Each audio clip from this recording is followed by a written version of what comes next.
This is part 2 of my action potential series. In this video, I'm going to be talking about something called accommodation. And I'm also going to be talking about how we can determine how quickly an action potential will propagate down an axon, or what factors influence how quickly an action potential propagates down an axon. Okay, so first of all, let's dive into accommodation. So accommodation is an interesting phenomenon. If we have a slow but steady influx of positive charges into the cell, then we're going to get something like this, okay? It starts out at -70, but it slowly starts rising. And what we'll notice is that at -55, we're not going to get our action potential in this instance. And I'm going to tell you why. Because as these positive ions are leaking down, they will actually cause this inactivation gate to close, okay?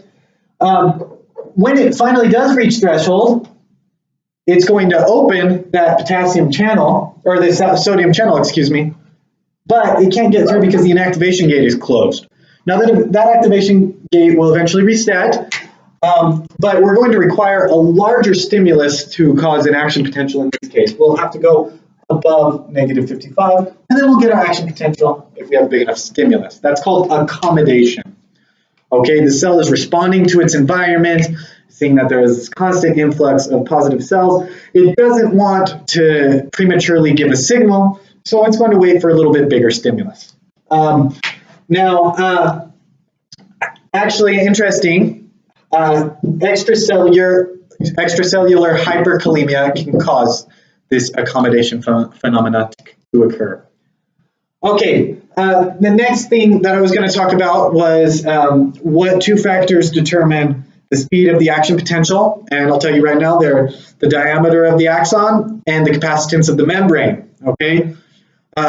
So if the membrane is able to, if it's bigger, if it's able to hold more charge on either side, if it has higher capacitance, then what's going to happen is those positive charges don't get out quite as easily, okay? And so they move further and faster. But if we have this really big membrane everywhere, then we don't have anywhere for our channels to actually transport stuff. So that wouldn't work for the length of the entire axon, and that's why we have nodes of Ranvier, okay? So we have big membranes covered by myelin, right? And then we'll have a node of Ranvier where all of these channels will be located. That's where you're going to get all the influx of your positive charge, and it'll be conducted down along another long section of myelin, okay? So that's the first thing, capacitance of the membrane. Second, diameter. Simply put, a larger diameter causes less resistance, so the positive ions are able to travel further in that case, okay?